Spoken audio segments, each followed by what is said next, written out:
Representative Lavielle of the 143rd. Thank you, Madam Speaker. Good morning to you. Good morning to you, Madam.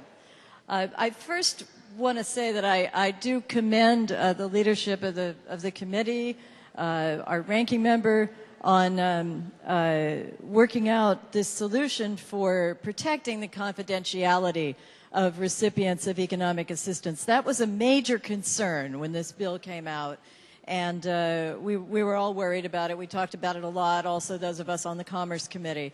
And I think that the solution that was found is very helpful. And I do applaud the work on this amendment in that regard. I'm also encouraged by the good chair of the Finance Committee's remarks on the fiscal note, because we have seen more and more of these bills come through the Appropriations Committee that entail work in information technology, and we have these fiscal notes of $50,000 or $60,000, and they mount up very quickly. And I am concerned about that, and I would hope to see this somehow absorbed, as Representative Woodlitz said. So those are some, I do stand in support of the amendment, but I have some concerns.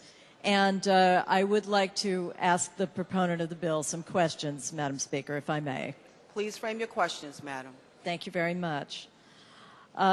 So through you, Madam Speaker, in lines 21 to 23, where there is a reference to various types of economic assistance, which is also defined earlier in the amendment, would this apply, for example, to grants or funding awarded under the First Five program? Through you, Madam Speaker. Representative Lamont, through you, Madam Speaker. Through you, Madam Speaker, yes, it would apply to those programs. Representative Lavielle, you still have the floor, Madam. Thank you. And would it apply as well to any bond-funded program that seeks to help companies create jobs? Through you, Madam Speaker. Representative Lamar. Through you, Madam Speaker, yes, it would apply to those as well. Representative Lavielle. Thank you. And would it also apply to the agreement with Jackson Labs? Through you, Madam Speaker.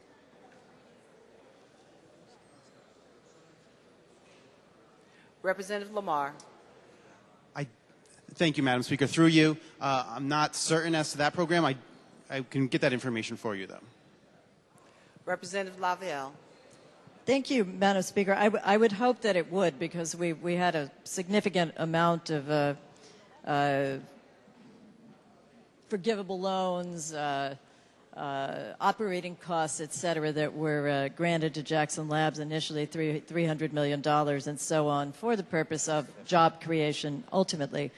I have another question on lines.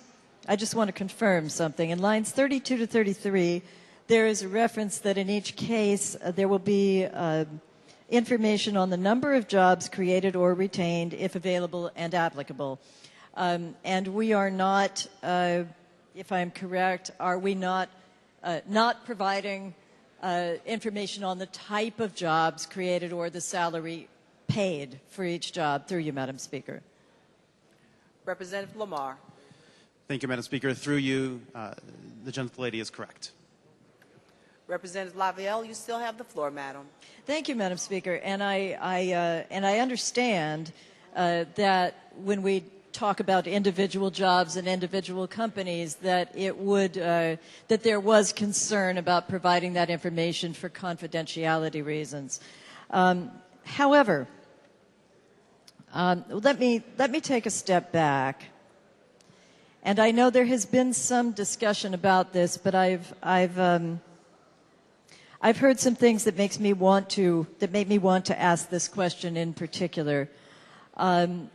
If the good representative could again confirm to me what the purpose, the complete purpose of making this information available through such a database is, and then I'll elaborate on that afterwards. Through you, Madam Speaker. Representative Lamar.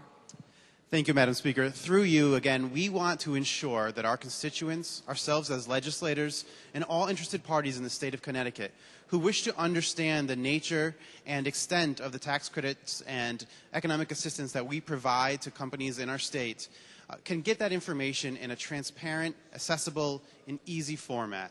What we're hoping to do is answer questions that people have when they hear that the state of Connecticut is going into business with certain companies in the state, what that business entails, how it extends, how it impacts them, and what the end result of that assistance has meant for the state of Connecticut.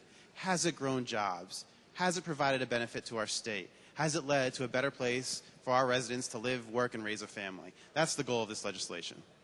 Thank you, Madam Speaker. Through you. Representative Lavielle. Thank you, Madam Speaker. And I'd also like to go back to something that, well, let me say I agree with Representative Lamar that it certainly does, as I read this, it does inform constituents about what the grants and forms of assistance are, who got them. And I believe there is also some information about numbers of jobs. Representative Woodlett said a few moments ago that this also will help constituents understand how their tax dollars are working and are they doing what they are supposed to do. And I would ask this, when we are trying to assist constituents in understanding whether a program such as these is effective, what is meant by effective? Through you, Madam Speaker. Representative Lamar. Thank you, Madam Speaker. Through you, I think it's the expression of what those goals are, what the tax credit was designed for, and whether or not the commitments that are made by those companies when they receive economic assistance are lived up to, are they adhered to. Thank you, Madam Speaker. Through you. Representative Lavielle, you still have the floor, madam. Thank you, Madam Speaker. Would then the number of jobs created be an expression of effectiveness all in itself? Would that be a sufficient criteria to judge the effectiveness of one of these programs? Through you, Madam Speaker. Representative Lamar. Thank you, Madam Speaker. Through you, oftentimes that would be a sufficient goal, but depending on the nature of the tax credit or program that we're talking about, sometimes other goals are as important. Through you. Representative Lavielle. Thank you. And what would those goals be, for example? Through you, Madam Speaker. Representative Lamar. Thank you, Madam Speaker. Through you, generating new economic activity to the state by taking some urban development properties that have been sat vacant and underutilized and returning them to the tax rolls in a particular community, and various other initiatives that we form either through legislative intent or gubernatorial intent to create jobs and economic activity throughout the state of Connecticut. Representative Lavielle. Thank you, Madam Speaker. And measures of how much tax revenue is being generated by the jobs created, would that also be a measure of effectiveness? Through you, Madam Speaker. Representative Lamar. Through you, Madam Speaker, yes, that would be a good measure of it. Representative Lavielle. Is that provided through this new tool? Through you, Madam Speaker. Representative Lamar. Through you, Madam Speaker, that is the goal of this with the tax incidence study as well, to truly understand the nature and intent of all the businesses and whether or not they're succeeding in meeting the goals. If a particular program has that as one of their expressed goals, we should be trying to measure that.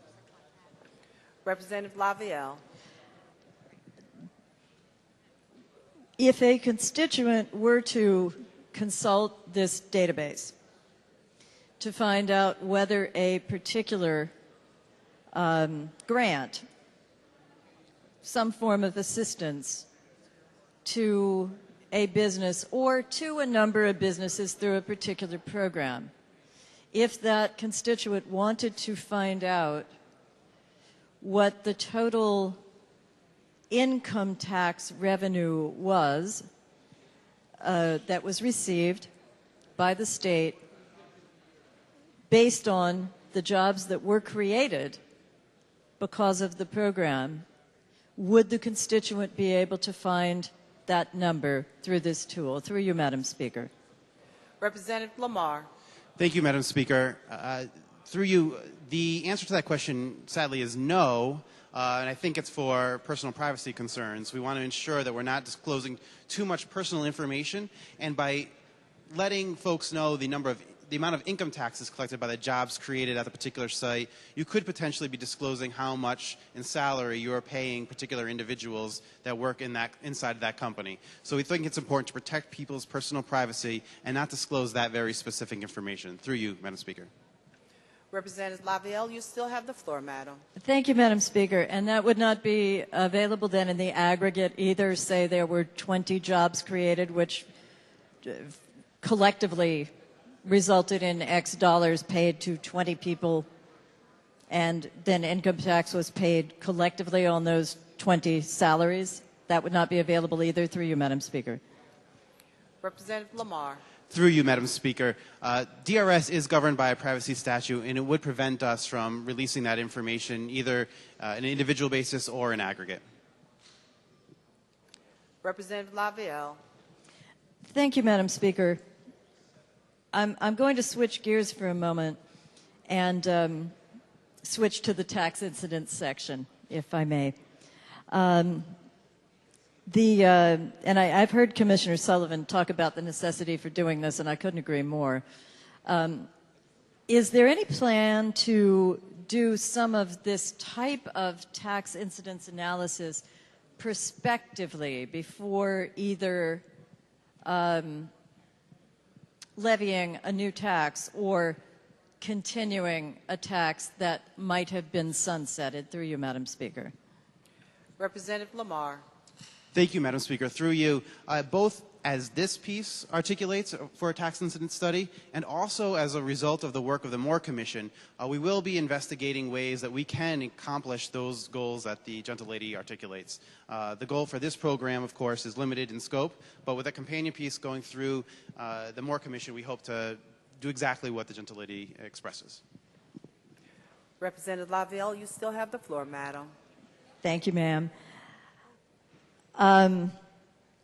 Have we, up until now, with the taxes that, well, say the new taxes in the past 2 years, say the new taxes that were in the 2011 budget, was this type of analysis performed on them? Through you, Madam Speaker. Representative Lamar. Through you, Madam Speaker, no, that type of analysis was not performed. You'll find some of that information that you're looking for included in a DECD or DRS report, but as an overall policy, it has not been performed. Representative Lavielle. Thank you, Madam Speaker. It certainly sounds like it should be. To go back to the economic assistance and jobs question for just a moment, the Small Business Express program has been very popular. There's been a lot of grants provided. Certainly those businesses have every right to as much confidentiality as we can possibly give them. I wouldn't question that for a moment. But in the aggregate, do we have data on the types of jobs that were created by that program, categorized, say, or categorized by level of salary? Something to give us an idea of whether they were very low-level jobs or whether they were skilled labor or whether they were very high, say, white-collar jobs. Through you, Madam Speaker. Representative Lamar. Thank you, Madam Speaker. Through you, I believe DECD is compiling information as part of that program. I don't know that we have it to specific intent that the gentlelady asks, and certainly as part of consideration of this bill, we don't have it before us at the moment. Representative Lavielle. Thank you, Madam Speaker. And I thank the good representative for all of his answers. He's been very patient. A couple of comments. I certainly advocate as much transparency in this state government as we can possibly arrange to offer. That, I won't say it goes without saying because I've just said it. It's vital. And it is more and more a topic of conversation in this building as we go forward with many other things. So any effort to do that, I applaud. And I also think, as I said before, that the attention to confidentiality of specific companies in this amendment is very laudable, and I support that. And I support the amendment, but I will articulate my concerns, nevertheless, because they apply to much of what we do in our activity here. This piece of legislation provides after-the-fact transparency to constituents. Now, they need that, and that's a good thing. It allows them to find certain information on certain measures of effectiveness of economic assistance programs or of tax credits.